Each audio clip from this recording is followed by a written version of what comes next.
Hallelujah. ਸਭ ਨੂੰ ਜੈ ਮਸੀਹ ਦੀ। ਜੈ ਮਸੀਹ ਦੀ। ਵਾਹ ਜੀ। ਜੈ ਮਸੀਹ ਦੀ। ਹਾਲੇਲੂਇਆ। ਬਸ ਜੀ, ਆਪਾਂ ਪਰਮੇਸ਼ਰ ਦਾ ਸ਼ੁਕਰ ਕਰਦੇ ਹਾਂ। ਸਭ ਤੋਂ ਪਹਿਲਾਂ ਤਾਂ ਸਾਨੂੰ ਹਰ ਸਮੇਂ ਸਾਡੀ ਮਦਦ ਕਰਦਾ, ਸਾਨੂੰ ਪ੍ਰੋਟੈਕਟ ਕਰਦਾ, ਸਾਨੂੰ ਹਿਫਾਜ਼ਤ ਵਿੱਚ ਰੱਖਦਾ, ਔਰ ਸਾਰਾ ਹਫਤਾ ਸਾਡਾ ਬੜਾ ਵਧੀਆ ਪਰਮੇਸ਼ਰ ਦੀ ਕਿਰਪਾ ਦੇ ਨਾਲ ਰਿਹਾ। ਅਤੇ ਅੱਜ ਆਪਾਂ ਫਿਰ ਮੌਕਾ ਦਿੱਤਾ ਔਰ ਆਪਾਂ ਇਕੱਠੇ ਹੋਏ ਅਤੇ ਉਸ ਦੀ ਕਿਰਪਾ ਹੈ।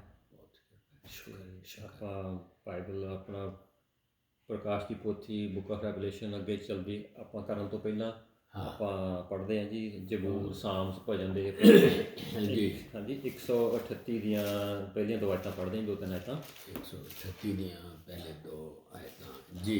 ਹਾਂਜੀ, ਇਹ ਹੈ ਜੀ ਧੰਨਵਾਦੀ ਦਾਊਦ ਦਾ ਭਜਨ। ਹਾਂਜੀ, ਦਾਊਦ ਦਾ ਭਜਨ। ਹਾਂਜੀ, ਇਹਦੇ ਵਿੱਚ ਲਿਖਿਆ ਹੈ, ਹੇ ਪ੍ਰਭੂ, ਮੈਂ ਆਪਣੇ ਪੂਰੇ ਮਨ ਨਾਲ ਤੇਰੀ ਮਹਿਮਾ ਕਰਦਾ ਹਾਂ। ਸਭ ਦੇਵਤਿਆਂ ਦੇ ਸਾਹਮਣੇ ਮੈਂ ਤੇਰੇ ਗੀਤ ਗਾਉਂਦਾ ਹਾਂ। ਹਾਂਜੀ, ਮੈਂ ਆਪਣਾ ਸਿਰ ਉਪਾਸਨਾ ਦੇ ਲਈ ਤੇਰੇ ਮੰਦਰ ਵਿੱਚ ਨਿਵਾਉਂਦਾ ਹਾਂ। ਹਾਂਜੀ, ਮੈਂ ਤੇਰੀ ਦਇਆ ਅਤੇ ਸੱਚਾਈ ਲਈ ਤੇਰਾ ਧੰਨਵਾਦ ਕਰਦਾ ਹਾਂ। ਹਾਲੇਲੂਇਆ। ਕਿਉਂਕਿ ਤੂੰ ਸਭ ਤੋਂ ਉੱਤੇ ਆਪਣੇ ਨਾਂ ਅਤੇ ਵਚਨ ਨੂੰ ਉੱਚਾ ਕੀਤਾ ਹੈ। ਕੀ ਬਾਤ ਹੈ। ਹਾਲੇਲੂਇਆ। ਮੈਂ ਪੁਕਾਰ ਕੇ ਤੂੰ ਮੈਨੂੰ ਉੱਤਰ ਦਿੱਤਾ ਅਤੇ ਮੇਰੇ ਵੱਲ ਨੂੰ ਵੀ ਵਧਾਇਆ। ਜੀ ਹਾਂਜੀ, ਅਤੇ ਇਸ ਤਰ੍ਹਾਂ ਧਰਤੀ ਦੇ ਸਭ ਰਾਜਾ ਤੇਰੀ ਮਹਿਮਾ ਕਰਨਗੇ। ਹਾਂਜੀ, ਕਿਉਂਕਿ ਉਹਨਾਂ ਤੇਰੇ ਵਚਨਾਂ ਨੂੰ ਸੁਣਿਆ ਹੈ। ਹਾਂਜੀ, ਅਤੇ ਇਸ ਤਰ੍ਹਾਂ ਆਪਾਂ ਅੱਗੇ ਇੱਕ ਹੋਰ ਪੜ੍ਹਦੇ ਆਏ ਜੀ, ਉਹ ਪ੍ਰਭੂ ਦੇ ਕੰਮਾਂ ਦੇ ਗੀਤ ਗਾਉਣਗੇ ਕਿਉਂਕਿ ਤੇਰੀ ਮਹਿਮਾ ਮਹਾਨ ਹੈ। ਪਰਮੇਸ਼ਰ ਪਿਤਾ, ਆਪ ਦਾ ਸ਼ੁਕਰ ਕਰਦੇ ਹਾਂ। ਆਪ ਦੀ ਮਹਿਮਾ ਮਹਾਨ ਹੈ, ਆਪ ਦੀ ਅਸੀਂ ਮਹਿਮਾ ਕਰਦੇ ਹਾਂ ਔਰ ਆਪ ਦੀ ਦਇਆ, ਰਹਿਮ, ਕਿਰਪਾ ਦੇ ਲਈ ਆਪ ਦਾ ਸ਼ੁਕਰ ਕਰਦੇ ਹਾਂ। ਜੋ ਆਪ ਦੀ ਵਫਾਦਾਰੀ, ਆਪ ਦਾ ਪਿਆਰ, ਜੋ ਆਪ ਦੀ ਵਫਾਦਾਰੀ ਹਮੇਸ਼ਾ ਸਾਡੇ ਲਈ ਰਹਿੰਦੀ ਹੈ। ਆਪ ਦਾ ਸ਼ੁਕਰ ਕਰਦੇ ਹਾਂ ਪਰਮੇਸ਼ਰ ਪਿਤਾ, ਇਸ ਸਮੇਂ ਦੇ ਲਈ ਔਰ ਇਸ ਵਚਨ ਦੇ ਲਈ ਜੋ ਕਿ ਰੂਹ ਆ, ਜੀਵਨ ਆ, ਜ਼ਿੰਦਗੀ ਆ, ਰੌਸ਼ਨੀ ਆ। ਪਰਮੇਸ਼ਰ ਪਿਤਾ, ਇਸ ਵਚਨ ਨੂੰ, ਪਵਿੱਤਰ ਵਚਨ ਨੂੰ ਅਸੀਂ ਪੜ੍ਹਨ ਸਿੱਖਣ ਜਾ ਰਹੇ ਹਾਂ ਪਰਮੇਸ਼ਰ ਪਿਤਾ। ਔਰ ਆਪ ਦੇ ਦਾਸ ਬ੍ਰਦਰ ਇਕਬਾਲ ਜੀ ਦੇ, ਇਹਨਾਂ ਦੇ ਜੀਵਨ ਦੇ ਲਈ, ਇਹਨਾਂ ਦੇ ਪਰਿਵਾਰ ਦੇ ਜੀਵਨ ਦੇ ਲਈ ਆਪ ਦਾ ਸ਼ੁਕਰ ਕਰਦੇ ਹਾਂ ਪਰਮੇਸ਼ਰ ਪਿਤਾ। ਔਰ ਇਹਨਾਂ ਦੇ ਲਈ ਆਪ ਦੀ ਬਰਕਤ ਮੰਗਦੇ ਹਾਂ, ਸਭ ਦੇ ਲਈ ਪਰਮੇਸ਼ਰ ਪਿਤਾ, ਕਿ ਇਹਨੇ ਵਫਾਦਾਰੀ ਦੇ ਨਾਲ ਇਹ ਆਪ ਦੇ ਰਾਜ ਦੇ ਲਈ ਕੰਮ ਕਰ ਰਹੇ ਹਨ ਪਰਮੇਸ਼ਰ ਪਿਤਾ। ਔਰ ਇਹ ਅੱਜ ਦੀ ਸਾਰੀ ਬਾਈਬਲ ਸਟੱਡੀ ਆਪ ਦੇ ਹੱਥਾਂ ਵਿੱਚ ਦਿੰਦੇ ਹਾਂ ਪਰਮੇਸ਼ਰ ਪਿਤਾ। ਔਰ ਜੋ ਕੁਛ ਵੀ ਬੋਲਿਆ ਜਾਵੇ, ਜੋ ਕੁਛ ਵੀ ਸੁਣਿਆ ਜਾਵੇ, ਪੜ੍ਹਿਆ ਜਾਵੇ, ਉਹ ਕੇਵਲ ਅਤੇ ਕੇਵਲ ਆਪ ਵੱਲੋਂ ਹੋਵੇ। ਪਵਿੱਤਰ ਆਤਮਾ ਜੀ, ਆਪ ਵੱਲੋਂ ਹੋਵੇ। ਸਾਨੂੰ ਗਾਈਡ ਕਰੋ, ਲੀਡ ਕਰੋ। ਔਰ ਜੋ ਕੁਛ ਵੀ ਬੋਲਿਆ ਜਾਵੇ, ਉਹ ਜੋ ਵੀ ਸੁਣੇ ਉਹ ਬਰਕਤ ਪਾਵੇ ਪਰਮੇਸ਼ਰ ਪਿਤਾ। ਔਰ ਸਾਡੇ ਨਾਲ ਆਪਣੇ ਬਚਨ ਦੁਆਰਾ ਗੱਲਬਾਤ ਕਰੋ ਪਰਮੇਸ਼ਰ ਪਿਤਾ, ਔਰ ਆਪ ਜੀ ਦੀ ਮਰਜ਼ੀ ਪੂਰੀ ਹੋਵੇ। ਔਰ ਇਹ ਸਭ ਕੁਛ ਮੰਗਦੇ ਹਾਂ ਆਪ ਦੇ ਇਕਲੌਤੇ ਪੁੱਤਰ, ਸਾਡੇ ਮੁਕਤੀਦਾਤਾ ਯਿਸੂ ਮਸੀਹ ਦੇ ਨਾਮ ਦੇ ਵਿੱਚ। ਆਮੀਨ। ਆਮੀਨ। ਹਾਂਜੀ, ਹਾਲੇਲੂਇਆ। ਜੈ ਮਸੀਹ ਦੀ। ਜੀ ਸਰ। ਹਾਂਜੀ, ਆਪਾਂ ਜੀ ਪ੍ਰਕਾਸ਼ ਦੀ ਪੋਥੀ ਮੁਕਾਸ਼ਵਾ ਦੀ ਬਾਈਬਲ ਸਟੱਡੀ ਕਰ ਰਹੇ ਹਾਂ। ਹਾਂਜੀ ਜੀ, ਅਤੇ ਉਸ ਨੂੰ ਹੁਣ ਅੱਗੇ 20ਵੀਂ ਚੈਪਟਰ ਦੇ ਵਿੱਚ ਹੈ। ਹਾਂਜੀ, ਵਾਓ। ਹਾਂਜੀ, ਅਤੇ ਉਸ ਦਾ ਅੱਗੇ ਆਪਾਂ ਪੜ੍ਹਦੇ ਹਾਂ ਜੀ। ਕਿਹੜਾ ਪੜ੍ਹਨਾ ਜੀ? ਜੀ, ਹਾਲੇਲੂਇਆ। ਆਮੀਨ। ਹਾਂਜੀ, ਇਹ ਇਸ ਤੋਂ ਪਹਿਲੇ ਕਿ ਅਸੀਂ ਇਹਨਾਂ ਵਰਸਿਸ ਦੀ ਡਿਟੇਲ ਦੇ ਵਿੱਚ ਜਾਈਏ, ਹਾਂਜੀ, ਇਹ ਇੱਕ ਇੰਟਰੋਡਕਸ਼ਨ ਦੇਖ ਲਈਏ, ਕਿਉਂਕਿ ਇਹ 2 ਚੈਪਟਰ ਜਿਹੜੇ ਨੇ ਇਹ ਬਹੁਤ ਹੀ ਕੀ ਕਹਿ ਲਓ ਇੰਪੋਰਟੈਂਟ ਚੈਪਟਰਸ ਨੇ। ਹਾਂਜੀ, ਠੀਕ ਹੈ। ਕਿਹੜਾ ਵਾਲਾ?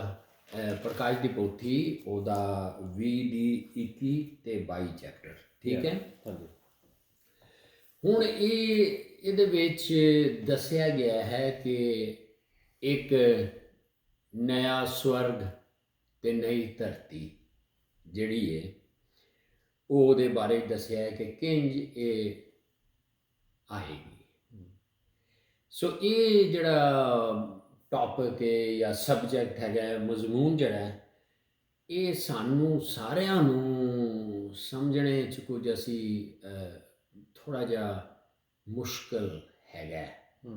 ਇਸ ਲਈ ਇਹ ਦੂਸਰੇ ਜਿਹੜੇ ਚੈਪਟਰਸ ਨੇ ਉਹਨਾਂ ਨਾਲ ਇਹਦਾ ਥੋੜ੍ਹਾ ਜਿਹਾ ਸਟਾਈਲ ਆਪਾਂ ਇੰਜ ਚੇਂਜ ਕਰਾਂਗੇ ਜਿੰਜ ਆਪਾਂ ਚੈਪਟਰ 20 ਦੀ ਵਿੱਚ ਬੜੀ ਕੋਸ਼ਿਸ਼ ਕੀਤੀ ਹੈ ਡਿਟੇਲ ਦੀ, ਕਿਉਂਕਿ ਇਹ 2 ਚੈਪਟਰ ਨੇ ਜਿਹੜੇ ਸਦਾ ਤੱਕ ਰਹਿਣਗੇ, ਮਤਲਬ ਇਹ ਜੋ ਕੁਛ ਵੀ ਇਹਦੇ ਵਿੱਚ ਦੱਸਿਆ।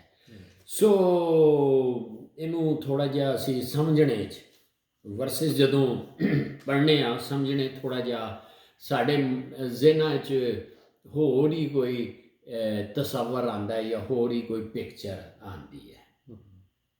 ਅਤੇ ਆਮ ਤੌਰ 'ਤੇ ਇੱਕ ਅਸੀਂ ਇਹ ਗੱਲ ਸਮਝਣੇ ਦੀ ਲੋੜ ਹੈ ਸਾਨੂੰ ਸਾਰਿਆਂ ਨੂੰ ਕਿ ਸਾਡੇ ਜ਼ਿਹਨਾਂ 'ਚ ਕਿ ਪ੍ਰਭੂ ਯਿਸੂ ਮਸੀਹ ਜਦੋਂ ਆਪਣਾ ਆਉਣਗੇ ਇਸ ਧਰਤੀ ਉੱਤੇ ਲੈਂਡ ਕਰਨਗੇ, ਨਾਲ ਚਰਚ ਹੋਏਗਾ, ਸੰਤ ਹੋਣਗੇ ਪੁਰਾਣੇ ਨੇਮ ਦੇ ਸਾਰੇ ਹੀ, ਅਤੇ ਪਵਿੱਤਰ ਦੂਤ ਹੋਣਗੇ, ਅਤੇ ਸਾਡੇ ਜ਼ਿਹਨਾਂ 'ਚ ਇੱਕ ਤਸਵੀਰ ਹੈ, ਪਿਕਚਰ ਆਈ ਹੈ ਕਿ ਜਨਾਬ ਇਹ ਕੀ ਹੋ ਜਾਏਗਾ, ਇਹ ਉਦੋਂ ਹੀ ਦੁਨੀਆ ਦਾ ਐਂਡ ਹੋ ਜਾਣਾ। ਅਤੇ ਇਹ ਸਵਰਗ ਇਹ ਜਿਹੜੇ ਹੁਣ ਨੇ ਅਤੇ ਧਰਤੀ ਇਹ ਵੀ ਨਹੀਂ ਰਹਿਣੀ, ਗਾਇਬ ਹੋ ਜਾਣਾ। ਹਾਂਜੀ, ਹੁਣ ਇਹ ਅਸੀਂ ਸੋਚਦੇ ਹਾਂ ਕਿ ਬਸ ਯਿਸੂ ਆ ਗਿਆ ਤਾਂ ਬਸ ਦੁਨੀਆ ਖਤਮ ਹੋ ਜਾਏਗੀ, ਅਤੇ ਐਵੇਂ ਨਹੀਂ ਗਾ। ਇਸ ਲਈ ਅਸੀਂ ਚਾਹ ਰਹੇ ਹਾਂ ਕਿ ਇਹ ਸਾਡੇ ਮਨਾਂ 'ਚ ਹੈ ਨਾ, ਜਿਸ ਤਰ੍ਹਾਂ ਅਸੀਂ ਹੁਣ ਤੱਕ ਸਿੱਖਿਆ ਹੈਗਾ ਜਾਂ ਸੁਣਿਆ। ਇਹ ਜਦੋਂ ਅਸੀਂ ਇਹ ਨਈ ਧਰਤੀ ਅਤੇ ਨਈ ਸਵਰਗ ਦੇ ਮੁਤਲਕ ਪ੍ਰਕਾਸ਼ ਦੀ ਪੋਥੀ ਅਤੇ ਹੋਰ ਪਤਰਸ ਦੇ ਖਤਾਂ 'ਚ ਪੜ੍ਹਨੇ ਹਾਂ, ਅਤੇ ਅਸੀਂ ਕਹਿੰਦੇ ਹਾਂ ਇਹ ਉਹ ਨਹੀਂ ਰਹਿਣਗੇ, ਇਹ ਸਵਰਗ ਅਤੇ ਧਰਤੀ, ਠੀਕ ਹੈ। ਅਤੇ ਅਸੀਂ ਇਹ ਵੀ ਕਹਿੰਦੇ ਹਾਂ ਜੀ 1000 ਸਾਲਾ ਜਿਹੜੀ ਬਾਦਸ਼ਾਹੀ ਹੈ ਉਹਦੇ ਬਾਅਦ ਲੋਕ ਸਾਰੇ ਹੀ ਜਲਾਲੀ ਹੋ ਜਾਣਗੇ। ਜਲਾਲੀ ਕੀ ਹੋ ਜਾਣਾ, ਮਤਲਬ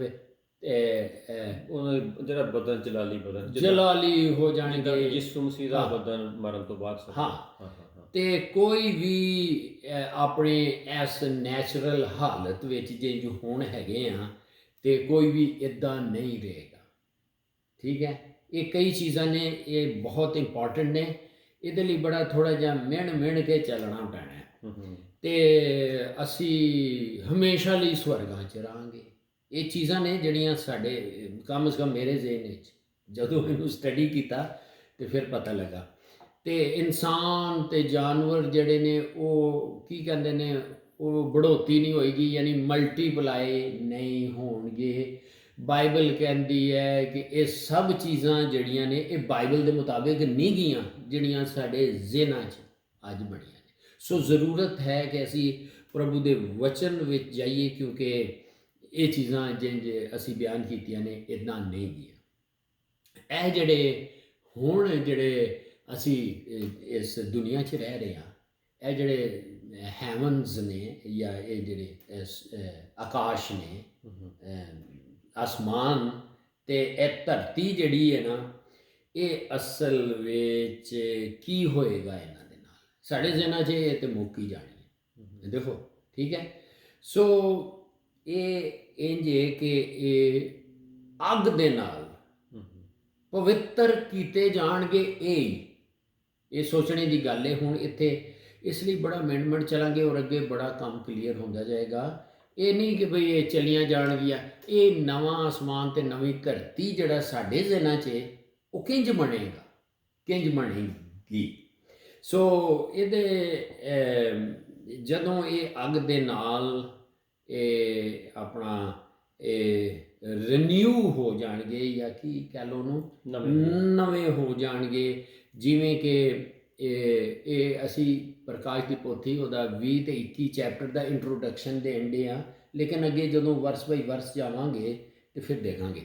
ਸੋ ਇਹਦੇ ਲਈ ਇਹ ਜੋ ਕੁਝ ਹੈਗਾ ਕਿ ਅੱਗ ਦੇ ਨਾਲ ਇਹ ਜਿਹੜਾ ਆਸਮਾਨ ਅਤੇ ਧਰਤੀ ਜਿਹੜੀ ਹੈ ਨਾ, ਇਹ ਨਵੇਂ ਹੋ ਜਾਣਗੇ, ਠੀਕ ਹੈ। ਯਸਾਇਆ ਉਹਦਾ 65 ਚੈਪਟਰ ਅਜ਼ਾਇਆ ਚੈਪਟਰ 60 ਤੁਸੀਂ ਪੰਜਾਬੀ 'ਚ ਬੋਲਦੇ ਜਾਣਾ। ਹਾਂਜੀ, ਅਜ਼ਾਇਆ ਚੈਪਟਰ 65 ਵਰਸ 17, ਅਜ਼ਾਇਆ 66 ਵਰਸ 24 ਪੰਜਾਬੀ ਨੂੰ। ਹਾਂ, ਇਜ਼ਾਇਆ 66 ਦਾ 24 ਤੇ ਸੌਰੀ 22 ਤੋਂ 24, ਸੌਰੀ 22 ਤੋਂ 24, okay. Isaiah chapter 66 verse 22 to 24 ਤੇ 2 Peter chapter 3 verse 10 to 30 13 okay. ਯਾਨੀ ਦੂਸਰਾ ਪਤਰਸ 3 ਦੀ 10 ਤੋਂ 13। ਇਹ ਥੋੜ੍ਹਾ ਜਿਹਾ ਪੜ੍ਹ ਦਿਓ ਇਹਨਾਂ ਵਿੱਚੋਂ ਤੁਸੀਂ। ਓਕੇ ਜੀ, ਇਹ ਦੂਜਾ ਪਤਰਸ ਪੜ੍ਹ ਦਈਏ ਜੀ। ਹਾਂਜੀ ਹਾਂਜੀ, ਇਹ ਪੜ੍ਹ ਦਿਓ ਯਸਾਇਆ ਵਿੱਚੋਂ, ਕਿਉਂਕਿ ਇਹ ਚੀਜ਼ਾਂ ਤੇ ਪਹਿਲੇ ਬਿਆਨ ਕੀਤੀਆਂ ਗਈਆਂ ਨੇ। ਸੋ ਇਹ ਅਸੀਂ ਕੀ ਕਹਿ ਰਹੇ ਹਾਂ ਕਿ ਇਹ ਧਰਤੀ ਜਿਹੜੀ ਹੋਣੇ ਤੇ ਇਹ ਸਵਰਗ ਜਿਹੜੇ ਨੇ ਇਹ ਨਵੇਂ ਕਿੰਜ ਹੋਣਗੇ, ਅੱਗ ਦੇ ਨਾਲ ਇਹ ਨਵੇਂ ਹੋਣਗੇ। ਅੱਗੇ ਇਨ ਡਿਟੇਲ ਜਾਵਾਂਗੇ ਜੀ। ਤੇ ਇੱਥੇ ਜੀ ਆਪਾਂ ਪੜ੍ਹ ਲੈਂਦੇ ਹਾਂ ਜੀ, ਤੇ ਜਿਹੜਾ ਲਿਖਿਆ ਹੈਗਾ ਵੀ ਧਰਤੀ ਤੇ ਸਵਰਗ ਗਾਇਬ ਹੋ ਗਏ, ਉਹਨਾਂ ਦੇ ਲੁਕਣ ਦੇ ਲਈ ਕੋਈ ਜਗ੍ਹਾ ਨਹੀਂ ਰਹੀ। ਹਾਂਜੀ, ਉਹ ਫਿਰ ਆਏਗਾ ਅੱਗੇ ਬਿਲਕੁਲ ਇਹ ਅੱਛਾ ਸਵਾਲ ਤੁਸੀਂ ਖੜਾ ਕੀਤਾ ਹੈ। ਹਾਂ, ਮੈਂ ਉੱਥੇ ਹੀ ਸਟਕ ਹੋਇਆ ਹੈਗਾ। ਹਾਂਜੀ, ਕੋਈ ਗੱਲ ਨਹੀਂ। ਇਹ ਕਾਫੀ ਚੀਜ਼ਾਂ ਨੇ ਜਿਹੜੀਆਂ ਸਾਡੇ ਮਨਾਂ 'ਚ ਨੇ। ਲੇਕਿਨ ਇਹ 2 ਚੈਪਟਰ ਇਸ ਲਈ ਕਿਉਂਕਿ ਇਹ ਸਦਾ ਤੱਕ ਜਿਹੜੀਆਂ ਹੁਣ ਗੱਲਾਂ ਕਰ ਰਹੇ ਹਾਂ, ਇਹ ਸਦਾ ਤੱਕ ਇੰਝ ਹੀ ਰਹਿਣਗੀਆਂ। ਕੀ ਤਬਦੀਲੀਆਂ ਹੋਣਗੀਆਂ ਇਹ ਅਸੀਂ ਇਨ ਡਿਟੇਲ ਦੇਖਾਂਗੇ। ਬਹੁਤ ਅੱਛਾ ਤੁਸੀਂ, ਕਿਉਂਕਿ ਇਹ ਸਾਡੇ ਜ਼ਿਹਨਾਂ 'ਚ ਹੈਗਾ, ਵਚਨ 'ਚ ਲਿਖਿਆ, ਵਚਨ ਵਿੱਚ ਲਿਖਿਆ ਹੈ। ਔਰ ਫਿਰ ਇਹ ਵੀ ਲਿਖਿਆ ਜੇ ਸਵਰਗ ਧਰਤੀ ਜਿੱਦਾਂ ਆਪਣੇ ਸਕਰੋਲ ਦੇ ਵਾਂਗੂ, ਦਰੀ ਦੇ ਵਾਂਗੂ ਇਕੱਠਾ ਲਪੇਟ ਦਿੱਤੇ ਜਾਣਗੇ। ਹਾਂਜੀ, ਕੱਪੜੇ ਵਰਗੇ ਬਦਲ ਜਾਣਗੇ, ਜ਼ਬੂਰਾਂ 'ਚ ਲਿਖਿਆ। ਸੋ ਮੇਰਾ ਖਿਆਲ ਹੈ ਇਹਨੂੰ ਨਾ ਅਸੀਂ ਹੌਲੇ ਹੌਲੇ ਜਾਵਾਂਗੇ ਔਰ ਇਹ ਸਭ ਕੁਝ ਕਲੀਅਰ ਹੁੰਦਾ ਜਾਏਗਾ। ਇਸ ਲਈ ਸ਼ੁਰੂ 'ਚ ਕਿਹਾ ਕਿ ਸਾਡੇ ਤੇ ਜ਼ਿਹਨਾਂ 'ਚ ਆ ਹੀ ਆ, ਲੇਕਿਨ ਕਲਾਮ ਦੇ ਮੁਤਾਬਿਕ ਇੱਦਾਂ ਨਹੀਂਗਾ।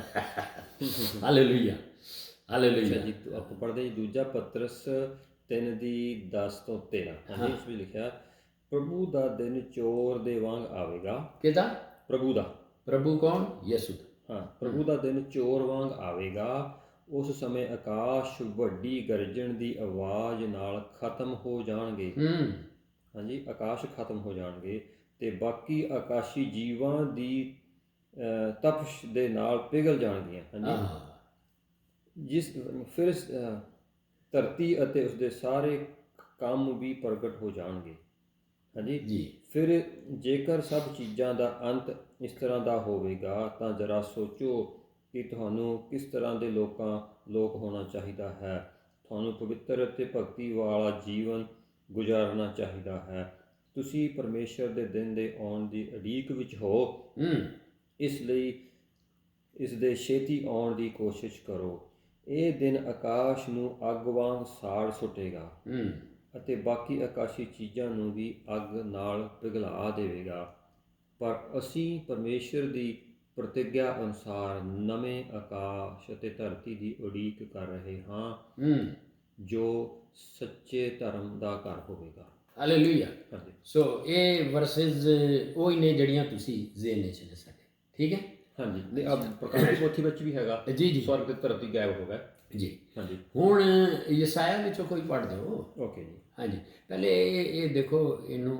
ਅੱਛਾ, ਹੁਣ ਇਹ ਇੱਕ ਬੜੀ ਖਾਸ ਗੱਲ ਤੁਸੀਂ ਇੱਥੇ ਪਰਮੇਸ਼ਵਰ ਦਾ ਦਿਨ, ਇਹ ਇੱਕ ਆਇਆ ਪ੍ਰਭੂ ਦਾ ਦਿਨ। ਹਾਂਜੀ, ਇੱਕ ਪਰਮੇਸ਼ਵਰ ਦਾ ਦਿਨ। ਸੋ ਇਹ ਬਰੀਕ ਗੱਲਾਂ ਨੂੰ ਅਸੀਂ ਅੱਡ ਕਰਾਂਗੇ, ਸੈਗਰੀਗੇਟ ਜਾਂ ਤਕਸੀਮ ਹੋਣਗੀਆਂ।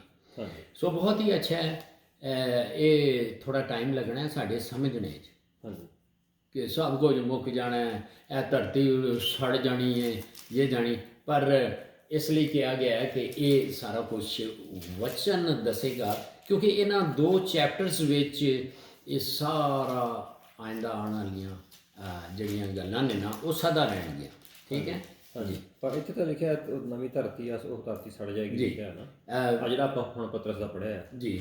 ਇਹ ਨਵੀਂ ਧਰਤੀ, ਨਵਾਂ ਆਕਾਸ਼ ਜਿਹੜਾ ਹੈ, ਇਹ ਕਿੱਦਾਂ ਆਏਗਾ ਜਾਂ ਕੀ ਹੋਏਗਾ, ਇਹਦੇ ਮੁਤਲਕ ਥੋੜ੍ਹੀ ਜਿਹੀ ਜਾਣਕਾਰੀ ਹੈ। ਕਿ ਇਹ ਨਵਾਂ ਆਕਾਸ਼ ਤੇ ਨਵੀਂ ਧਰਤੀ ਕਿੱਦਾਂ ਬਣਨੀ ਹੈ, ਸਵਾਲ ਇਹ ਪੈਦਾ ਹੁੰਦਾ ਹੈ। ਤੇ ਉਹ ਅਸੀਂ ਇਹਦੇ ਵਿੱਚ ਦੇਖ ਰਹੇ ਹਾਂ। ਤੇ ਜੀ ਕੀ ਪੜ੍ਹਨ ਲੱਗੇ ਸਰ? ਹਾਂ, ਮੈਂ ਉਹ ਪਹਿਲਾ ਦੂਜਾ ਪਤਰਸ ਨੂੰ ਫੇਰ ਦੁਬਾਰਾ ਮੈਂ ਲਿਖਣ ਲੱਗਾ ਸੀ ਆਪਾਂ, ਕਿਉਂਕਿ ਉਹਦੇ ਵਿੱਚ ਲਿਖਿਆ ਹੈ ਇਹ ਪੁਆਇੰਟ ਅੱਗੇ ਆ ਰਹੇ ਨੇ।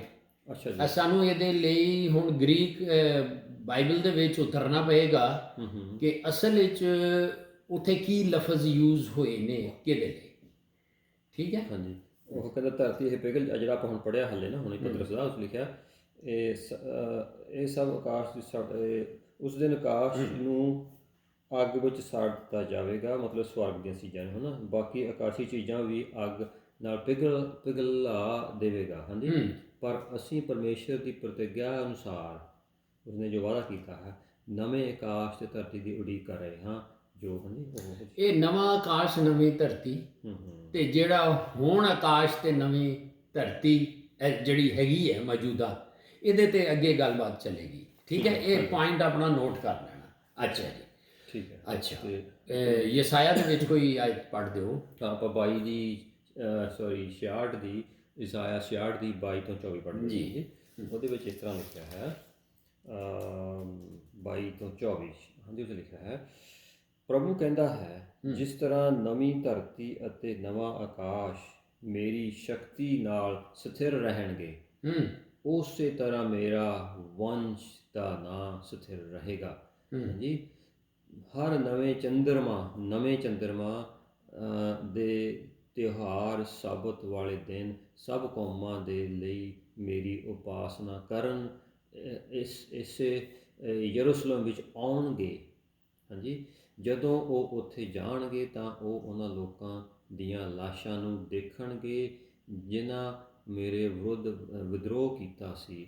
ਉਹਨਾਂ ਨੂੰ ਲੱਗਾ ਕੀੜਾ ਕਦੇ ਨਹੀਂ ਮਰਦਾ ਅਤੇ ਨਾ ਹੀ ਲੱਗੀ ਅੱਗ ਕਦੀ ਬੁਝਦੀ ਨਹੀਂ। ਉਹਨਾਂ ਨੂੰ ਦੇਖ ਕੇ ਸਭ ਮਾਨਵ ਘਿਰਣਾ ਕਰਨਗੇ। ਹਾਂ, ਇਹ ਵਰਸਿਸ ਬਿਲਕੁਲ ਆਪਣੇ ਜ਼ਿਹਨ ਵਿੱਚ ਬਿਠਾ ਲੈਣਾ। ਇਹੀ ਤੇ ਕੱਲ ਇਹ ਸਾਰੀ ਕਲੀਅਰ ਹੋਣੀ। ਠੀਕ ਹੈ।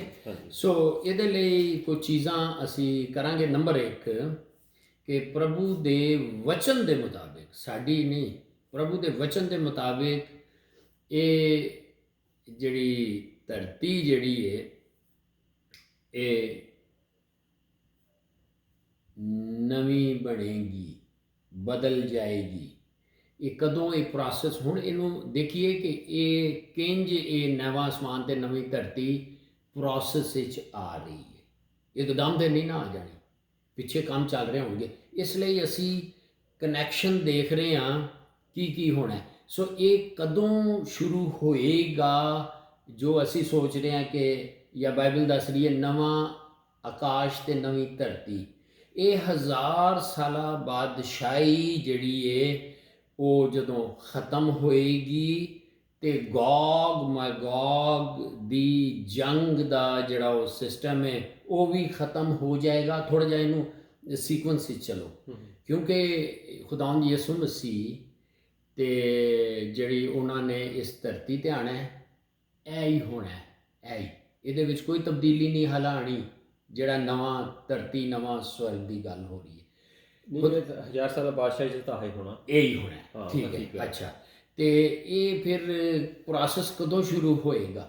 ਠੀਕ ਹੈ, ਜਦੋਂ ਕੀ ਹੋਏਗਾ, 1000 ਸਾਲਾਂ ਬਾਦਸ਼ਾਹੀ ਖਤਮ ਹੋ ਗਈ, ਉਹਦੇ ਬਾਅਦ ਸ਼ੈਤਾਨ ਮਤਲਬ ਛੜਿਆ ਜਾਏਗਾ। ਉਹ ਜਾ ਕੇ ਤੇ ਹੋਰਾਂ ਕੌਮਾਂ ਨੂੰ ਭਰਮਾਏਗਾ ਤੇ ਉਹਨਾਂ ਨੂੰ ਕਹੇਗਾ ਉਹ ਯਿਸੂ ਦਾ ਤਖਤਾ ਉਲਟਣ ਲਈ ਆ ਜਾਓ। ਠੀਕ ਹੈ, ਔਰ ਫਿਰ ਉਹ ਇੱਕ ਗੋਗ ਮਗੋਗ ਜਾਂ ਜੂਜ ਮਜੂਜ ਦੀ ਜੰਗ ਦੇ ਲਈ ਹੋਰਾਂ ਨੂੰ ਲਿਆਏਗਾ। ਉਹ ਸਾਰੀਆਂ ਗੱਲਾਂ ਅਸੀਂ ਆਲਰੇਡੀ ਕਰ ਚੁੱਕੇ ਹਾਂ ਕਿ ਕਿੱਦਾਂ ਉਹਨਾਂ ਉੱਤੇ ਅੱਗ ਆ ਕੇ ਤੇ ਉਹਨਾਂ ਨੂੰ ਸਾੜ ਦੇਗੀ। ਠੀਕ ਹੈ, ਤੇ ਫਿਰ ਉਹਦੇ ਬਾਅਦ ਸ਼ੈਤਾਨ ਨੂੰ 1000 ਸਾਲ ਲਈ ਨਹੀਂ, ਸ਼ੈਤਾਨ ਨੂੰ ਹਮੇਸ਼ਾ ਲਈ ਅੱਗ ਦੀ ਝੀਲ ਵਿੱਚ ਸੁੱਟ ਦਿੱਤਾ ਜਾਏਗਾ। ਤੇ ਫਿਰ ਫੌਰਨ ਹੀ ਦੇਖੋ, ਅਸਾਂ ਤੋੜਨਾ ਨਹੀਂ ਗਾ, ਹਾਲਾ ਵੀ ਪੁਰਾਣਾ ਹੀ ਚੱਲ ਰਿਹਾ ਹੈ, ਤੇ ਫੌਰਨ ਫਿਰ ਚਿੱਟੇ ਤਖਤ ਦੀ ਜਾਂ ਵਾਈਟ ਥਰੋਨ ਦੀ ਜੱਜਮੈਂਟ ਸ਼ੁਰੂ ਹੋ ਜਾਣੀ ਹੈ। ਨਜ਼ਾਰਾ ਬਣਾਉਂਦੇ ਜਾਓ। ਹਾਂਜੀ, ਉਹਦਾ ਰੈਫਰੈਂਸ ਲਿਖ ਲਓ, 2 ਪੀਟਰ ਚੈਪਟਰ 3 ਵਰਸ 7।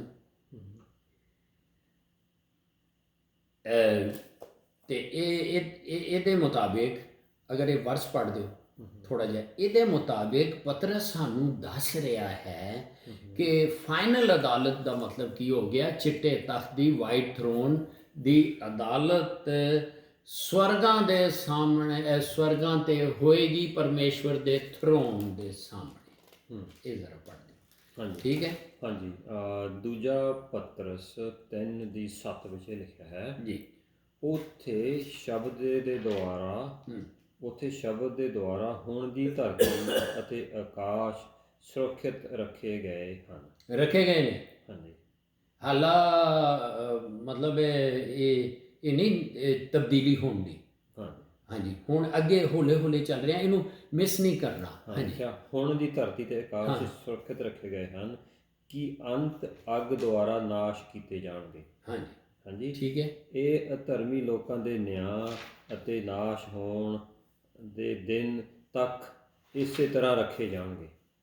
ਠੀਕ, ਹਾਂਜੀ, ਕਲੀਅਰ ਹੋ ਗਿਆ। ਹਾਂਜੀ, ਯਾਨੀ ਕਿ ਇਹ ਚਿੱਟੇ ਤਖਤ ਦੀ ਅਦਾਲਤ ਤੱਕ ਇੱਦਾਂ ਹੀ ਰਹਿਣਗੇ। ਤੇ ਫਿਰ ਇਹ ਜਦੋਂ ਹੋਲੀ ਸਿਟੀ ਯਰੂਸ਼ਲਮ ਜਿਹੜਾ ਹੈ, ਉਹਦੇ ਜਦੋਂ ਯਰੂਸ਼ਲਮ ਉਤਰੇਗਾ, ਉਹਦੇ ਨਾਲ ਪਰਮੇਸ਼ਵਰ ਦਾ ਸਗਾਸ਼ਣ ਵੀ ਉਤਰੇਗਾ, ਜਿਹੜਾ ਬੰਦਿਆਂ ਦੇ ਦਰਮਿਆਨ ਆਏਗਾ। ਸੀਕੁਐਂਸ ਥੋੜਾ ਜਿਹਾ ਅਸੀਂ ਸਮਝਦੇ ਹਾਂ, ਲੇਕਿਨ ਇਹ ਉਨੀ ਦੇਰ ਨਹੀਂ ਉਤਰੇਗਾ ਜਿੰਨੀ ਦੇਰ ਤੱਕ ਇਹ ਜਿਹੜੇ ਨੇ ਇਹ ਆਕਾਸ਼, ਅਸਲ ਵਿੱਚ ਗੱਲ ਹੀ ਇਹ ਸਮਝਣ ਦੀ ਹੈ ਕਿ ਸਵਰਗ ਤੇ ਧਰਤੀ ਹੈ ਜੀ, ਇਹ ਕਿੰਜ ਨਵੇਂ ਬਣਨਗੇ, ਇਹ ਖਤਮ ਨਹੀਂ ਹੋ ਜਾਣਗੇ। ਜਿਸ ਤਰ੍ਹਾਂ ਅਸੀਂ ਕਹਿੰਦੇ ਹਾਂ ਖਤਮ ਹੋ ਕੇ ਕਿਸ ਤਰ੍ਹਾਂ ਹੋ ਜਾਏਗਾ, ਜਿਸ ਤਰ੍ਹਾਂ ਕਿ ਅਸੀਂ ਦੇਖਦੇ ਹਾਂ ਕਿ ਕੁਝ ਇਹ ਗੱਲ ਸਮਝਦੇ ਹਾਂ, ਜਦੋਂ ਤੁਸੀਂ ਪੀਟਰ ਦੀ ਆਇਤ ਪੜ੍ਹੀ ਹੈ ਨਾ, ਇਹ ਬੜਾ ਅੱਛਾ ਕੀਤਾ ਤਾਂ ਕਿ ਅਸੀਂ ਉਹਦੇ ਤੋਂ ਚੱਲੀਏ। 3:10 ਤੋਂ 13 ਤੁਸੀਂ ਪੜ੍ਹੀਏ, ਜਿੰਜ ਅਸੀਂ ਸਮਝ ਰਹੇ ਹਾਂ ਕਿ ਉਹ ਤੇ ਮੁੱਕ ਜਾਣੇ ਨੇ, ਹੈ ਨਾ। ਤੇ ਇੱਥੇ ਇਹ ਲਿਖਿਆ ਜੀ, ਮੈਂ ਜਿਹੜੀ ਹੁਣ ਫਿਰ ਦੁਬਾਰਾ ਪੜ੍ਹਦੇ ਹਾਂ, ਇਹ ਸ਼ਬਦ ਦੁਆਰਾ ਹੁਣ ਦੀ ਧਰਤੀ ਤੇ ਆਕਾਸ਼ ਸੁਰੱਖਿਅਤ ਰੱਖੇ ਜਾਓਗੇ। ਹਾਂਜੀ, ਕਿ ਅੰਤ ਅੱਗ ਦੁਆਰਾ ਨਾਸ਼ ਕੀਤੇ ਜਾਣ। ਜੀ, ਉਹ ਧਰਮੀਆਂ ਲੋਕਾਂ ਦੇ ਨਿਆਂ ਅਤੇ ਨਾਸ਼ ਹੋਣ ਦੇ ਦਿਨ ਤੱਕ ਰੱਖੇ ਜਾਣਗੇ। ਦਿਨ ਉਹ ਦੀ ਨਿਆਂ ਤੱਕ ਰੱਖੇ ਜਾਓਗੇ। ਇਹ ਹੀ ਵਾਲੇ। ਅੱਛਾ, ਹੁਣ ਇਹ ਅੱਗੇ ਨਵਾਂ ਧਰਤੀ ਦੇ ਨਵਾਂ ਆਕਾਸ਼ ਕਿੰਝ ਆਣਗੇ, ਸਵਾਲ ਇਹ ਪੈਦਾ ਹੋ ਰਿਹਾ ਹੈ। ਸੋ ਅਸੀਂ ਜਦੋਂ ਇੱਥੇ ਤੱਕ ਆਇਤਾਂ ਪੜ੍ਹਨੇ ਆ, ਬਿਲਕੁਲ ਠੀਕ ਹੈ, ਇਹ ਰੱਖੇ ਜਾਣਗੇ ਇੱਦਾਂ ਹੀ ਜਿੱਦਾਂ ਹੈਗੇ ਨੇ।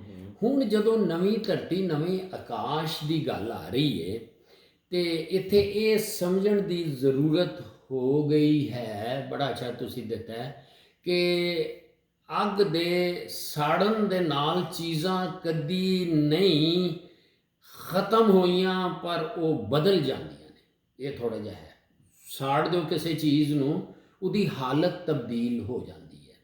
ਹੁਣ ਇਹ ਥੋੜਾ ਜਿਹਾ ਦੇਖਾਂਗੇ, ਇੱਥੇ ਹਾਲਾ ਨੋਟ ਕਰੋ ਭਾਈ, ਇੱਕ ਚੀਜ਼ ਤੁਸੀਂ ਸਾੜ ਦਿੱਤੀ ਹੈ, ਸਾਡੇ ਹਿਸਾਬ ਨਾਲ ਜੀ ਇਹ ਖਤਮ ਹੋ ਗਈ ਹੈ, ਲੇਕਿਨ ਉਹਦੀ ਹਾਲਤ ਬਦਲ ਜਾਂਦੀ ਹੈ।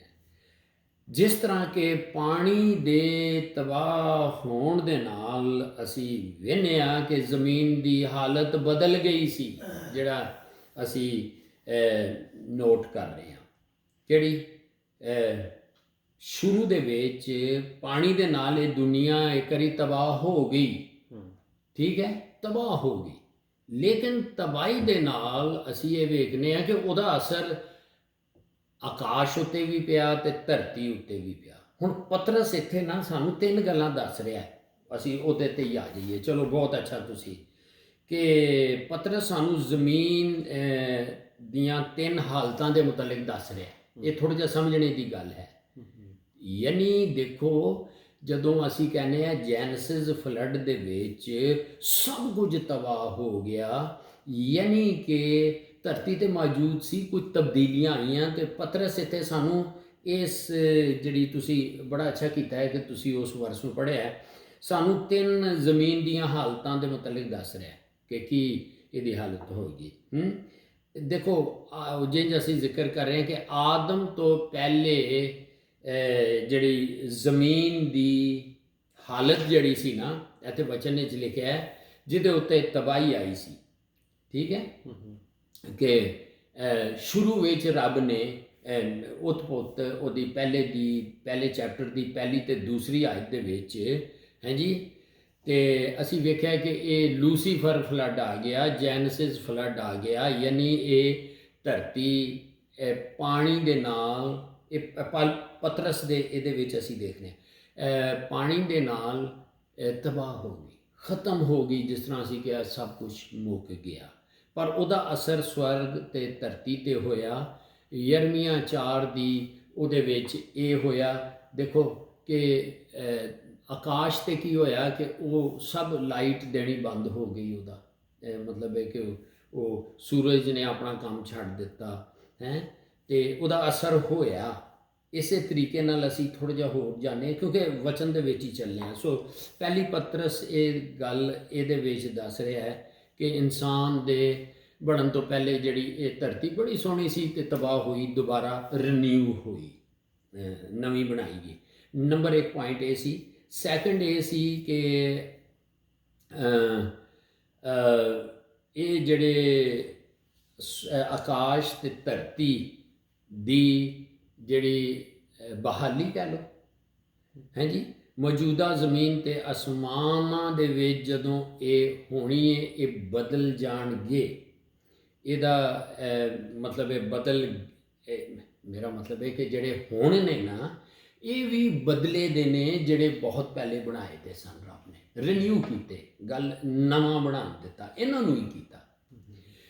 ਨੰਬਰ 2 ਇਹ। ਤੀਸਰਾ ਇਹ ਵੇ ਕਿ ਇਹ ਜਿਹੜੇ ਹੁਣ ਜਿਹਦੀ ਗੱਲ ਕਰ ਰਹੇ ਹਾਂ ਕਿ ਜਿਹਨੂੰ ਅਸੀਂ ਸੋਚ ਰਹੇ ਹਾਂ ਬਿਲਕੁਲ ਖ਼ਤਮ ਹੋ ਜਾਣਗੇ, ਆਕਾਸ਼ ਤੇ ਧਰਤੀ ਹਾਂਜੀ, ਇਹਨਾਂ ਨੂੰ ਜਦੋਂ ਰੀਨਿਊ, ਇਹ ਵੀ ਨਵੇਂ ਕੀਤੇ ਜਾਣਗੇ, ਜਿਹਦੇ ਬਦਲੇ ਹੁਣ ਕਿੱਦਾਂ ਕਰਨਗੇ, ਹੌਲੇ ਹੌਲੇ ਚੱਲਣੇ ਆ, ਜਿਹਦੇ ਬਦਲੇ ਨਾਲ ਫਿਰ ਨਏ ਸਵਰਗ ਤੇ ਨਈ ਧਰਤੀ ਜਿਹੜੀ ਹੈ ਨਾ ਉਹ ਸਾਨੂੰ ਮਿਲੇਗੀ, ਜਿਹੜੀ ਫਿਰ ਉਹ ਰੱਬ ਨੇ ਹੀ ਬਣਾਉਣੀ ਹੈ, ਪਰਫੈਕਟ ਹੋਏਗੀ। ਕਿਉਂਕਿ ਦੇਖੋ ਪਹਿਲੇ ਵੀ ਜਦੋਂ ਇਹ ਦੁਨੀਆ ਕੀ ਕਹਿ ਲਓ ਉਹਨੂੰ ਹੈਗੀ ਸੀ, ਸਭ ਸੀ, ਜਿਹੜਾ ਸ਼ੈਤਾਨ ਤੇ ਉਹਨੇ ਬਗਾਵਤ ਕੀਤੀ ਔਰ ਉਹਦੀ ਵਜ੍ਹਾ ਨਾਲ ਇਹ ਸਾਰਾ ਰੱਬ ਨੂੰ ਇੱਕ ਯੂਨੀਵਰਸਲ ਫਲੱਡ ਲਿਆਉਣਾ ਪੈ ਗਿਆ, ਯਾਨੀ ਉਹ ਫਰੀਜ਼ ਕਰ ਦਿੱਤਾ ਗਿਆ।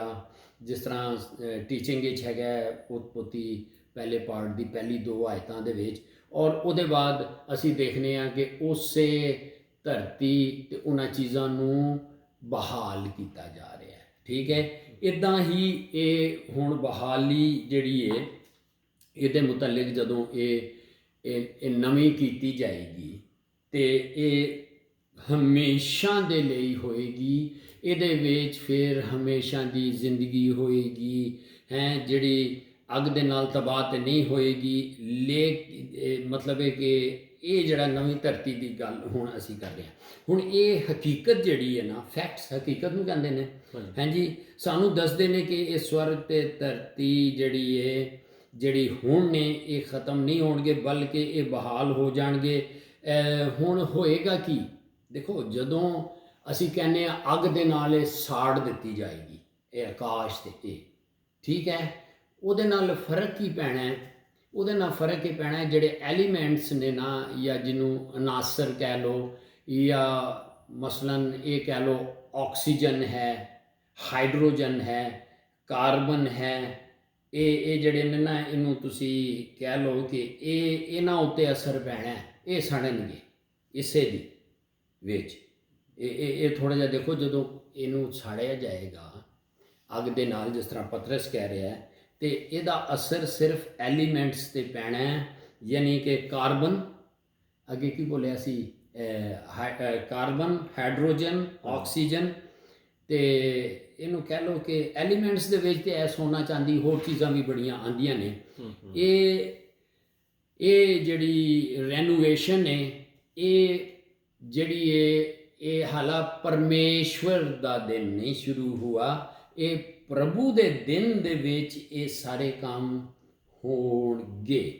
ਦੂਸਰਾ ਪਤਰਸ 3:10 ਦੇ 10 ਦੀ 13 ਦੇ ਵਿੱਚ ਇਹ ਪਰਮੇਸ਼ਵਰ ਦਾ ਦਿਨ ਜਿਹੜਾ ਨਾ ਉਦੋਂ ਸ਼ੁਰੂ ਹੋਏ, ਪਰਮੇਸ਼ਵਰ ਦਾ ਦਿਨ ਸ਼ੁਰੂ ਹੋਏਗਾ। ਕੰਮ ਇਹ ਸਾਰੇ ਪ੍ਰਭੂ ਦੇ ਦਿਨ ਵਿੱਚ ਹੋਣੇ ਨੇ, ਠੀਕ ਹੈ। ਉਹਦੇ 'ਚ ਕੀ ਲਿਖਿਆ? ਪ੍ਰਭੂ ਤੇ ਪਰਮੇਸ਼ਵਰ ਦਾ ਤੁਸੀਂ ਕੁਝ ਕਹਿੰਦੇ ਸੀ। ਹਾਂਜੀ, ਉਹ ਇਹ ਵੇ ਕਿ ਇਹ ਦੂਸਰਾ ਪਤਰਸ 3 ਦੀ 10 ਤੋਂ 13 ਦੇ ਵਿੱਚ ਜਿਹੜਾ ਨਾ ਹੈ ਜੀ, ਉੱਥੇ ਦੇਖੋ ਕੀ ਦੱਸਿਆ ਗਿਆ ਕਿ ਉਨੀ ਦੇਰ ਤੱਕ ਪਰਮੇਸ਼ਵਰ ਦਾ ਰਾਜ ਜਾਂ ਉਹਦਾ ਦਿਨ ਸ਼ੁਰੂ। ਇੰਗਲਿਸ਼ ਵਿੱਚ ਕੀ? ਲਾਰਡਸ ਡੇ। ਉੱਥੇ ਦੇਖੋ ਤੁਸੀਂ ਕੀ ਲਿਖਿਆ ਹੈ, ਇੱਕ ਦਿਨ ਆਏਗਾ ਕਿ 10 ਤੋਂ 13 ਦੇ ਵਿੱਚ ਕਿ ਇਹ ਪ੍ਰਭੂ ਦੇ ਦਿਨ, ਪ੍ਰਭੂ ਦਾ ਦਿਨ ਚੋਰ ਵਾਂਗ। ਇਹ ਜਦੋਂ ਪ੍ਰਭੂ ਦੇ ਦਿਨ ਦੇ ਵਿੱਚ ਇਹ ਸਾਰੀਆਂ ਚੀਜ਼ਾਂ ਹੋ ਜਾਣਗੀਆਂ, ਕਿਉਂਕਿ ਪਰਮੇਸ਼ਵਰ ਦਾ ਦਿਨ ਆ ਹੀ ਨਹੀਂ ਸਕਦਾ ਜਿੰਨੀ ਦੇਰ ਤੱਕ ਇਹ ਸਾਰੀਆਂ ਚੀਜ਼ਾਂ ਨਵੀਆਂ ਨਾ ਹੋ ਜਾਣ।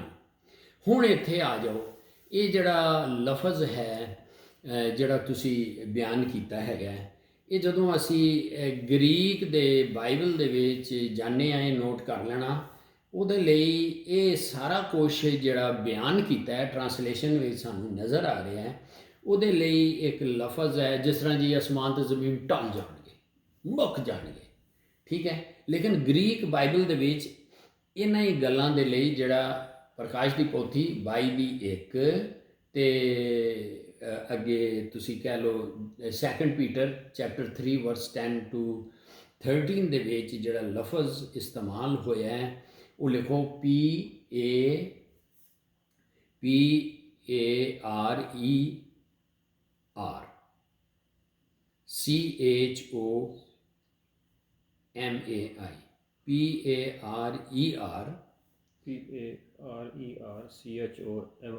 हाँ, ਫਾਰਮਾਕੋਮਾਈ। ਫਾਰਮਾਕੋਮਾਈ ਇਹਦਾ ਮਤਲਬ ਇਹ ਕਿ ਕਿਸੇ ਚੀਜ਼ ਦਾ ਗੁਜ਼ਰ ਜਾਣਾ, ਯਾਨੀ ਕਿ ਇੱਕ ਹਾਲਤ ਤੋਂ ਦੂਸਰੀ ਹਾਲਤ ਤੱਕ ਪਹੁੰਚ ਜਾਣਾ। ਇਹਦਾ ਮਤਲਬ ਬਾਈਬਲ ਦੇ ਵਿੱਚ, ਗ੍ਰੀਕ ਬਾਈਬਲ ਵਿੱਚ ਇਹ ਨਹੀਂ ਹੈ ਕਿ ਉਹ ਖਤਮ ਹੋ ਜਾਣਾ। ਮਸਲਨ ਇੱਕ ਚੀਜ਼ ਆਈ ਔਰ ਉਹ ਗੁਜ਼ਰ ਗਈ। ਦੇਖੋ ਨਾ, ਗੱਲ ਸੁਣੋ, ਜਿਸ ਤਰ੍ਹਾਂ ਅਸੀਂ ਕਹਿੰਦੇ ਹਾਂ ਕਿ ਅਸੀਂ ਨਵਾਂ ਸ੍ਰਿਸ਼ਟੀ ਬਣ ਗਏ ਹਾਂ, ਹੈ ਪੁਰਾਣੇ ਹੀ ਆ ਨਾ, ਅਸੀਂ ਤਾਂ ਉਹੀ ਹਾਂ, ਲੇਕਿਨ ਰੱਬ ਦੇ ਇਹ ਕਹਿ ਲਓ ਕਿ ਇਹ ਇੱਕ ਉਹਦੀ ਸੁਪਰਨੈਚੁਰਲ ਪਾਵਰ ਦੇ ਨਾਲ ਅਸੀਂ ਬਦਲ ਗਏ। ਇਹ ਜਿਹੜਾ ਵਰਡ ਹੈ ਇਹ ਕੀ ਕਿਹਾ ਗਿਆ ਜੀ? ਪਰਕੋਮਾਈ ਜਿਹੜਾ ਹੈ ਇਹ ਬਾਈਬਲ ਦੇ ਵਿੱਚ 75 ਦਫਾ ਇਸਤੇਮਾਲ ਹੋਇਆ, 75 ਟਾਈਮਸ ਇਸਤੇਮਾਲ ਹੋਇਆ ਜੇ, ਜਿੱਥੇ ਸਾਡੇ ਜ਼ਿਹਨਾਂ 'ਚ ਆ ਰਿਹਾ ਕਿ ਸਭ ਕੁਝ ਮੁੱਕ ਜਾਣਾ।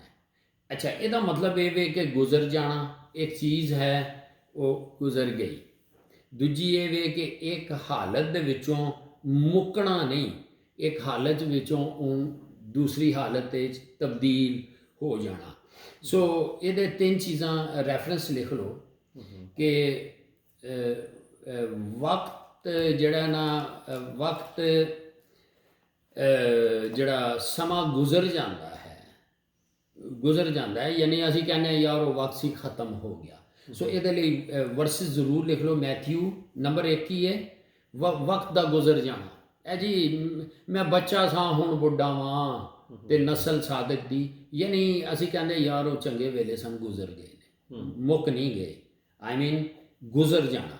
ਇਹ ਥੋੜ੍ਹਾ ਜਿਹਾ ਨੋਟ, ਕਿਉਂਕਿ ਇਹ ਬੇਸ ਹੈ, ਇਹਦੇ ਤੋਂ ਜਦੋਂ ਅੱਗੇ ਜਾਵਾਂਗੇ ਕੰਮ ਬੜਾ ਕਲੀਅਰ ਹੈ। ਇਹ ਵਾਕਈ ਇਹ ਹਾਲਾ ਸ਼ਾਇਦ ਇਹਨੂੰ ਸੁਣਨ ਨਾਲ, ਇਹਨੂੰ ਸਟੱਡੀ ਕਰਨ ਨਾਲ ਸਾਨੂੰ ਪਤਾ ਲੱਗ ਜਾਏ। ਸੋ ਮੈਥਿਊ ਚੈਪਟਰ 7 ਵਰਸ 28 ਬੋਲਦੇ ਹਾਂ, ਮੱਤੀ 7:28। ਸੋ ਮੈਥਿਊ ਚੈਪਟਰ 9 ਵਰਸ 10, ਮੱਤੀ 9 ਦੀ 10, ਮੈਥਿਊ ਚੈਪਟਰ 11 ਵਰਸ 1। ਇਹਨੂੰ ਨਾਲ ਕੋਈ ਪੜ੍ਹ ਦਿਓ। ਹਾਂ, ਮੱਤੀ 11 ਦੀ 1 ਜੀ, ਕੋਈ ਇੱਕ ਹਵਾਲਾ ਪੜ੍ਹ ਦਿਓ ਕਿ ਵਕਤ ਗੁਜ਼ਰਨੇ ਦੇ ਨਾਲ ਇਹ ਜਿਹੜਾ ਪਰਕੋਮਾਈ ਜਿਹੜਾ ਲਫ਼ਜ਼ ਹੈ, ਇਹਦੇ ਅਸਲ ਵਿੱਚ ਮੀਨਿੰਗਸ ਕਿਹੜੇ ਟਾਈਮ 'ਤੇ ਆਉਂਦੇ ਨੇ, ਯਾਨੀ ਸਮਾਂ ਦਾ ਗੁਜ਼ਰ ਜਾਣਾ, ਵਕਤ ਦਾ ਗੁਜ਼ਰ ਜਾਣਾ, ਜੀ ਇਹ ਥੋੜਾ ਜਿਹਾ ਪੜ੍ਹ ਦਿਓ ਇਹਨਾਂ ਵਿੱਚੋਂ ਕੋਈ। ਹਾਂਜੀ, ਮੱਤੀ 7:28 ਪੜ੍ਹਦੇ ਨੇ ਜੀ। ਜੀ ਚਲੋ ਠੀਕ। ਇਹ 'ਚ ਲਿਖਿਆ ਹੈ, ਜਦੋਂ ਯਿਸੂ ਆਪਣੀ ਸਿੱਖਿਆਵਾਂ ਖਤਮ ਕਰ ਚੁੱਕੇ ਤਾਂ ਲੋਕੀ ਉਹਨਾਂ ਦੀ ਸਿੱਖਿਆਵਾਂ ਦੇਖ ਕੇ ਦੰਗ ਤੇ ਬਹੁਤ ਹੈਰਾਨ ਹੋਏ। ਉਹ ਲੋਕਾਂ ਦੇ ਧਰਮ ਗ੍ਰੰਥੀਆਂ ਵਾਂਗ ਸਿੱਖਿਆ ਨਹੀਂ ਦਿੰਦੇ ਸਨ, ਸਗੋਂ ਪੂਰੇ ਅਧਿਕਾਰ ਨਾਲ ਸਿੱਖਿਆ ਦਿੰਦੇ ਸਨ। ਇੱਥੇ ਤਾਂ ਇਹ ਲਿਖਿਆ ਜੀ। ਅੱਛਾ 7:28 ਜੀ। ਤੇ 9:10 ਪੜ੍ਹ ਦੀ। 9 ਦੀ 10 ਵੀ ਪੜ੍ਹ ਦਿਓ। ਓਕੇ ਜੀ। 9:10 ਦੇ ਵਿੱਚ ਲਿਖਿਆ ਹੈ, ਜਦੋਂ ਯਿਸੂ ਮੱਤੀ ਦੇ ਘਰ ਭੋਜਨ ਕਰਨ ਲਈ ਬੈਠੇ ਤਾਂ ਬਹੁਤ ਸਾਰੇ ਟੈਕਸ ਲੈਣ ਵਾਲੇ ਅਤੇ ਪਾਪੀ ਉਹਨਾਂ ਦੇ ਚੇਲਿਆਂ ਦੇ ਨਾਲ ਭੋਜਨ ਕਰਨ ਬੈਠੇ। ਹਾਂਜੀ, ਇੱਥੇ ਤਾਂ ਇਹ ਲਿਖਿਆ ਜੀ। ਜੀ 11 ਦੀ 1 ਦੇਖੋ ਜੀ। ਤੇ ਮੱਤੀ 11 ਦੀ 1 ਦੇ ਵਿੱਚ ਲਿਖਿਆ ਹੈ, ਯਿਸੂ ਆਪਣੇ ਚੇਲਿਆਂ ਨੂੰ ਸਭ ਸਿੱਖਿਆਵਾਂ ਦੇ ਚੁੱਕਣ ਤੋਂ ਪਿੱਛੋਂ ਲਾਗੇ ਦੇ ਨਗਰਾਂ ਵਿੱਚ ਸਿੱਖਿਆ ਦੇਣ ਅਤੇ ਪ੍ਰਚਾਰ ਕਰਨ ਲਈ ਗਏ। ਹਾਂਜੀ, ਇੱਕ ਚੀਜ਼ ਦਾ ਇਹਨੂੰ ਸਮਝੋ ਕਿ ਕੀਤੀ ਹੈ ਤੇ ਅਗਲੀ ਗੱਲ ਯਾਨੀ ਉਹ ਗੁਜ਼ਰ ਗਈ ਹੈ, ਅਗਲੀ ਗੱਲ ਸ਼ੁਰੂ ਹੋ ਰਹੀ ਹੈ। ਸੋ ਦੂਜਾ ਲਿਖ ਲਓ, ਲੋਕਾਂ ਦਾ ਕਿਸੇ ਜਗ੍ਹਾ ਤੋਂ ਗੁਜ਼ਰ ਜਾਣਾ। ਇਹ ਵੀ ਇਹਦੇ 'ਚ ਕਰ ਲਓ। ਮਰਕਸ 6:48 ਪੜ੍ਹ ਲਓ। ਮਾਰਕਸ ਚੈਪਟਰ 6 ਵਰਸ 48। ਆ ਜਿਹੜੀ ਹੁਣ ਪੜ੍ਹੀਆਂ, ਜਿਹਦਾ ਮਤਲਬ ਮੈਂ ਸਮਝਿਆ ਨਹੀਂ, ਇਹਦੇ ਨਾਲ ਕਿੱਦਾਂ ਰਿਲੇਟ ਕਰਦਾ ਜੀ? ਰਿਲੇਟ ਇਹ ਕਰ ਰਿਹਾ ਹੈ, ਸਮਝਾਉਣ ਦੀ ਇਹ ਕੀਤੀ ਜਾ ਰਹੀ ਹੈ ਕਿ ਇਹ ਜਿਹੜਾ ਵਰਡ ਹੈ ਇਹ ਦੱਸ ਰਿਹਾ ਹੈ ਕਿ ਕੋਈ ਗੱਲ ਮੁੱਕੀ ਨਹੀਂ। ਖੁਦਾਵੰਦ ਯਿਸੂ ਮਸੀਹ ਇੱਕ ਜਗ੍ਹਾ ਸਨ, ਉਹ ਕੰਮ ਉਹਨਾਂ ਨੇ ਖ਼ਤਮ ਕਰਕੇ ਨਵਾਂ ਕੰਮ ਵਾਲੇ ਪਾਸੇ ਟੁਰ ਪਏ ਨੇ, ਵਿੱਚ ਇਹ ਨਹੀਂ ਗੈਪ ਆਇਆ। ਸੋ ਐਸੇ ਤਰੀਕੇ ਨਾਲ ਅਸੀਂ ਦੇਖ ਰਹੇ ਹਾਂ ਕਿ ਇਹ ਜਿਹੜਾ ਪਰਕੋਮਾਈ ਹੈ, ਇਹਦਾ ਮਤਲਬ ਇਹ ਕਿ ਇੱਕ ਹਾਲਤ ਤੋਂ ਉਹਨਾਂ ਨੇ, ਯਿਸੂ ਨੇ ਇਹ ਕੀਤਾ, ਦੂਸਰੀ ਹਾਲਤ ਵਿੱਚ ਤਬਦੀਲ ਹੋ ਜਾਣ ਦੀ ਗੱਲ ਦੇ ਵਿੱਚ ਇਹਨੂੰ ਸਮਝਣ ਦੀ ਥੋੜ੍ਹੀ ਜਿਹੀ ਕੋਸ਼ਿਸ਼ ਕਰ ਰਹੇ ਹਾਂ। ਠੀਕ ਹੈ। ਸੋ ਲੋਕਾਂ ਦਾ ਕਿਸੇ ਜਗ੍ਹਾ ਤੋਂ ਫਿਰ ਗੁਜ਼ਰ ਜਾਣਾ ਮਤਲਬ ਹੈ ਨੇੜੇ ਨੇ। ਜ਼ਰਾ ਮਰਕਸ 6:48 ਇਹ ਜ਼ਰੂਰ ਪੜ੍ਹ ਦਿਓ ਤਾਂ ਕਿ ਅਸੀਂ ਇਹਨੂੰ। ਮਾਰਕ ਚੈਪਟਰ 6 ਵਰਸ 48 ਤੇ ਲੂਕ ਚੈਪਟਰ 18 ਵਰਸ 37।